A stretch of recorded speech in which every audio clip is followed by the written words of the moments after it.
Herkese selamlar. Muay Hood'da bugün farklı bir konu konuşacağız. Eminiz ki birçoğunuzun merak ettiği bir konu. Herkesin de bir sıkıntısı olduğu bir konudur bence yani. Bence de. Kritik bir konu üzerinde duracağız. Bence de. Ben yeni başladığımda benim sıkıntılarım vardı bu konuda. Hala var. Geliştiriyoruz.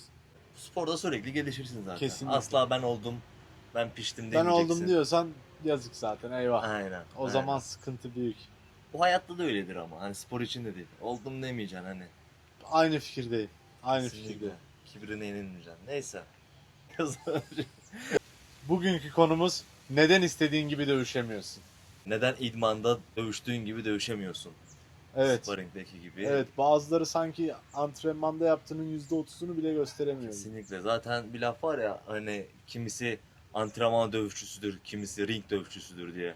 Yani Evet. benim öyle çok tanıdığım var aslında. Adam Ben de çok duydum. idmanda bir bakıyorsun sporda herkes dövüyor. Modelde po ama maça gelince böyle pısırık kedi gibi kaçıyor. İstediğini yapamıyor kafasındakini vesaire gibi yani. Evet. Peki neden? Bizim başlıklarımız var. Siz de yine yorumlarda merak ettiğiniz şeyleri belirtin. Abi bence bundan da olabilir. Bu da olabilir midir gibisine. Bizi de aydınlatın. Evet. Bir, kendini çok sıkıyorsun. Kesinlikle. Mesela nasıl? Sert vurmaya çalışıyorsun. Darbeyi daha absorbe etmeye çalışıyorsun. Daha sıkı durayım. Veya daha iyi görüneyim istiyorsun. Kendini o şekilde sıkıyorsun. Ya abi zaten bu sporda en önemli şeylerden biri rahat olmak. Yani hem mental anlamda hem fiziki anlamda idmanda kendini rahat hissedeceksin. Vücudunu eğer ya bu her spor için geçerli aslında. Hani sen ağırlık Kesinlikle her kaldırırken de spor için geçerli. %100. böyle kaldırırsan fısıt diye iner bayılır Aynen. düşersin. Hani idman içinde de eğer mesela shadow'u böyle yaparsan yapamazsın. Bitersin yani. Aynen. Yani rahatlık, kendini sıkmamak. Önemli şartlardan biri. Aynen, rahatlık çok önemli. Kendini sıktığın zaman zaten laktik direkt birikiyor kasların içinde. Ve daha sert vurmuyorsun. Mesela daha sert vurmaya daha sert vuracağım diye abandığında maçta daha sert vurmuyorsun aslında. Daha yavaş vuruyorsun sadece. Yani kendinizi sıkmayın. Bunun için böyle ekstra bir verebileceğimiz tavsiye nedir? İlk önce idmana girdiğinizde her zaman rahat olmaya çalışın. Aynen. Shadow'da, delde, torbada hani sürekli böyle bir rahatlık böyle yani gerekirse ya ben mesela kendimi hep böyle yumuşatırım. Hani ayna karşısında hani gülerim, eller indiririm, arada bakarım. Mesela ellerimi hiç sıkmam shadow yaparken. Sürekli böyle atarım gibisine. Yani bu çok büyük etken. Gir mesela idmana 3 round, 5 round abi. Çok hafif böyle bir shadow yap. Hani shadow'da salla rahat yap. Bu çok artısını görürsünüz. Sparda da, maçta da, idmanda da yani. İkinci Evet. konu başlığımız hocam. Belki de sorun antrenmanlarında olabilir. Evet. Bilinçsiz idman yapmak Türkiye şartlarında çok yapılan bir şey. Evet, Tayland şartlarında da var çok fazla. Sadece Maalesef. Türkiye'ye özel değil. Evet. Eminim dünyanın her yerinde vardır. Çok fazla antrenman yapmak, çok iyi antrenman yapmak kesinlikle değil. Aksine Aynen öyle. birçoğu durumda çok daha zararlı bir durum. Kesinlikle. Hem Zaten sağlığın için hem tekniğin için. bir saat içinde, 1,5 saat içinde aynı verimi verebiliyorsan bu 2 saatlik, 3 saatlik idmandan çok daha iyidir aslında. Çok daha iyidir. Orta hani seviyedeki dövüşçüler için diyelim. Yani yapacağın idman senin zaten haftada 1-2 ağırlık idmanı olur. Onun dışında her gün yapıyorsan hadi sabahları crossfit patlayıcı idman yap. Öğleden sonra rutin kickbox muay thai idmanını yap. Hani Evet. atıyorum 10 roundu geçirme. 10-15 round hadi 15 roundu geçirme shadow'la birlikte. Aynen. Hani 3 shadow yaptın, 5-6 model yaptın. Aynen. 2 antrenman yapıyorsan aynen. Akşam 5-6 spar yaptın. dövüş antrenmanına başlayacaksın. İpten itibaren saymaya başla roundları. 15 Aynen roundu öyle. geçirme. Aynen öyle. Sabah antrenman yaptıysan. Ve 15 roundu güzel yap. Onun dışında dediğimiz gibi yani senin günde 5-6 saat idman yapıp bugün kendimi yordum, öldürdüm, hakkını verdim. Gerek yok yani. Ki vücudunu dinleyeceksin. Eğer senin vücudun o hafta atıyorum 4. günün idmanındaysa bacağım işte atmış ama olsun sıkıntı yok devam edebilirim. Kolum kramp girmiyor. Yok o gün demek ki vücut sana sinyal veriyor. Yapma diyor. Dinlendir o gün. Bir gün sonra şey yap yani idmanına. Bu sebeplerden belki de sorun antrenmanlarında.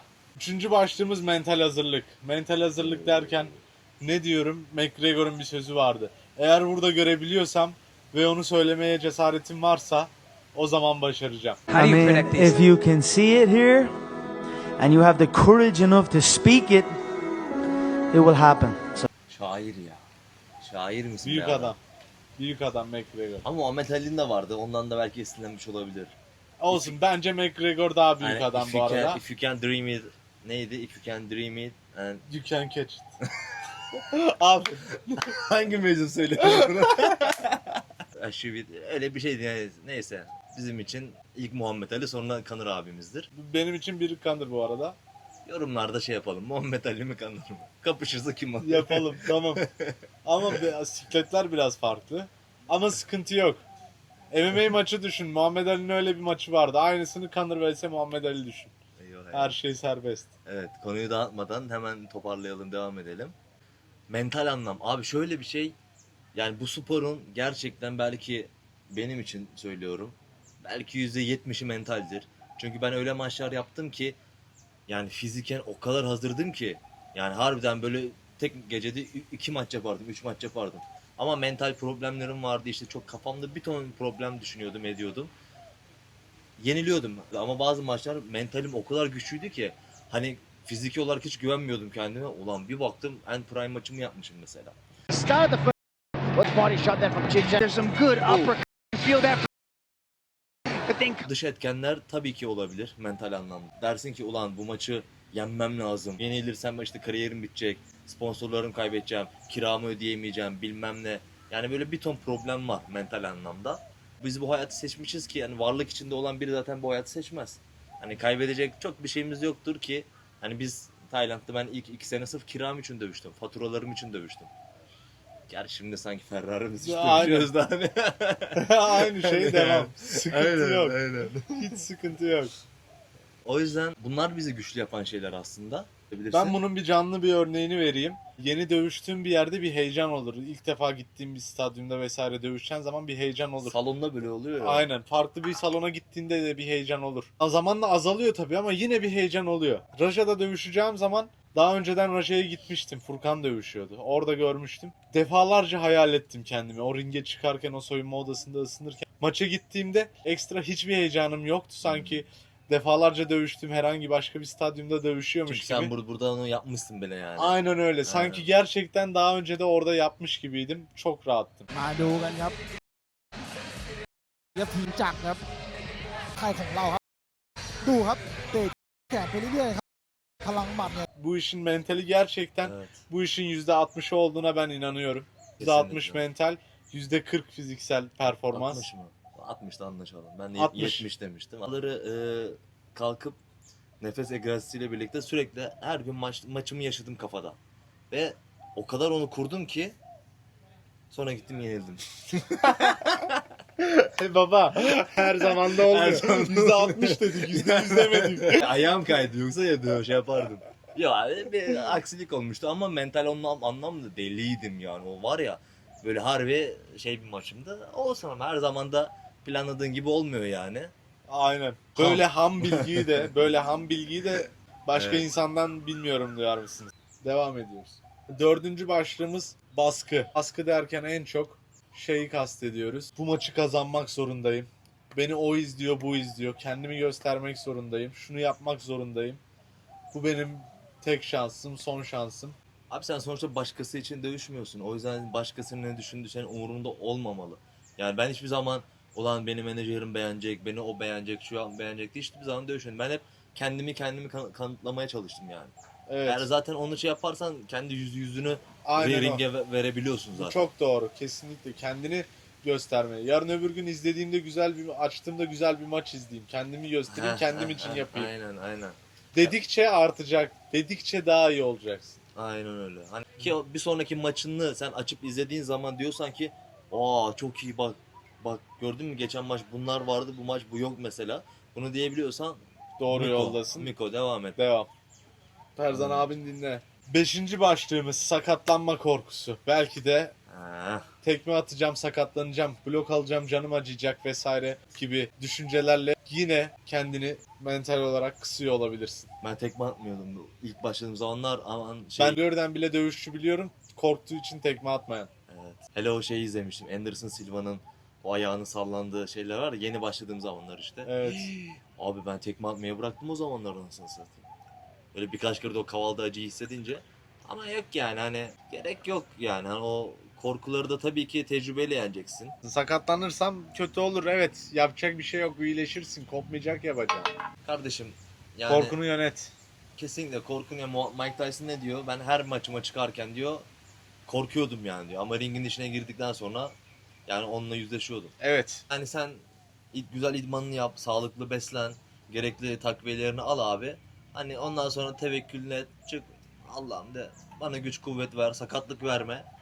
Bir daha yeter Amin. kürsü. Of. Of. Bak nasıl maç yapıyorsun. Son başlığımız disiplin. Of. Belki de tek problemin disiplin olabilir. Neden disiplinsizsin? Bunu bir kendine sor şu an. Durdur videoyu. Ben hayatımda ne disiplinim var mesela? Ve ne disiplinim yok. Neden zorluk çekiyorum? Disiplinin yoksa disiplini nasıl inşa edersin mesela Kutlu Hocam? En küçük böyle basit şeylerle mesela hayattan. Kendine o verdiğin ufak sözleri mutlaka yerine getir. Eğer yerine getirmeyeceksen kendine ufak söz vermeyeceksin. Kesinlikle. Yani şöyle mesela gün içinde abi sabah uyandın yatağını toplamayan bir sporcu disiplinli sporcu değildir abi. Mesela. Bu ufak- senin bak karakterini ve disiplini En başta. inşa eden şeylerdir. Kalkarsın sabah yatağını topladın. Ondan sonra kalktın çantanı hazırladın, dişini fırçaladın. Bak bu senin karakterini inşa ediyor. İdmana girdin 15 dakika ısınma yapacağım ip atlayacağım 2 round. Hani ne oldu? Bir round atladın idmana başladın yanlış. Disiplinini bak bozdun. Evet. Torbadasın. Evet. Torbadasın. 3 dakika atıyorum 2 Bunlardan dakika bahsediyorum. 2 dakika 40 saniye ikinci dakika 2 dakika 50 saniyede bıraktın. O çöp ha. En önemli olan ne? Son 10 saniye. Aslında Aynen. o 10 saniye bak ben kendime öyle bir veriyorum ki bitmişim artık. Son 10 saniye. O maçın son 10 saniye istiyorum. Ne varsa artık veriyorum. Ne 10 saniye sonra zaten dinleneceğim Zili yani. duyacaksın. Dın Aynen dın dın. öyle. At kendini yere istersen o 1 dakika diğer rounda kadar. Bu küçük şeyler senin disiplinini inşa edecek. Ondan sonra bunlar senin hayatından idmanına yansıyacak. İdmanından maçına yansıyacak. Maçından kariyerine yansıyacak. Yani böyle böyle küçük şeylerle inşa edeceksin yani. Ondan sonra mesela yanlış besleniyorsun, disiplinsizlik. Mesela. Kendine bir sor. Ben bunu niye yiyorum? Ben bunu yiyip ne elde edeceğim? Senin için de böyle, benim için de. Bu herkes için aynı. Geç uyuyorsun. Neden? Telefona bakıyorsun, oyun oynuyorsun. Dinlenmeni kesinlikle öldürüyorsun. Çok büyük disiplinsizlik. Ben şöyle bir şey yapıyorum. Oyun oynuyorum mesela bilgisayarda. Bir şeyler yapıyorum. Ama diyorum ki ben bu gece 1'de uyuyacağım. O hani o 1'de uykum olmasa da kendimi yatağa sokuyorum. Bir şekilde Mesela, uyumaya çalışıyorum. mesela. Uyku, yemek. Bak, en önemli şeylerden biri bunlar. Hele abi sporcu adam dediğin. Sen gidip de abi yok cips. Ya abi cips yiyen zaten unfollow ha. Çık. Cips ya. Kanka. Diyecektin. Ama o kadar değil. Kanka eğer takip etme bu sayfayı yani. Cips diyen sporcu vardı düşünsene. Biri cips yerken bunu izliyor. Ağzında. Bak ne yapacaksın? Ye. Ye hadi yine ye. Haftada bir gün 2 gün kendine bir cheat day ver ama Aynen. hakkını ver abi. Yap idmanını. Aynen. Sen günlük kalorini yak. Bu arada yemene de gerek yok da hadi ye. Hadi ye. Hadi çok ağladın niye anlasın? Hadi ye Abi aynen. çiğ köfte dürüm yesene be abi ya. Kafayı mı yedin sen Mesela kardeşim? karbonhidrat mesela Ha. sadece ama en azından gerçek besin Ha. değeri. Gerçek Cipstir, besin. Kektir, çikolatadır, bilmem nedir. Bunları salın be kardeşim Bunlar yani. hakikaten zararlı, çok zararlı. Onun zararlarına girersek bitiremeyiz başka videoda. Tabii onların bir de hormonları öldürüyor, testosteronu baskılıyor Oo. falan filan. Bu ekstra bir Onları konu. başlarsak eyvah. Ekstra bir konu yani. Hani o yüzden abi yemene içmene, idman saatine, uyku Disiplinine. saatine bunlara dikkat edeceksin ki disiplinli olabilesin. Sonra ya harbiden kendimi sporcuyum diyebilirsin yani. Ya mesela sen idman yapmayıp 2 gün eğer kendini vicdan azabı çekmeyip suçlu hissetmiyorsan sen çok disiplinsiz bir sporcusundur. Net. Değil mi? Sen bir gün yapma. Bak dün yoldan geldi adam. Yoldan geldi. Gitti bir şeyler yaptı. Bir şeyler yemek bir kendine pişirdi. Onu yaptı. Sağa sola koşturdu. İdman yapmadım ben dün dedi. Adam gitti koştu.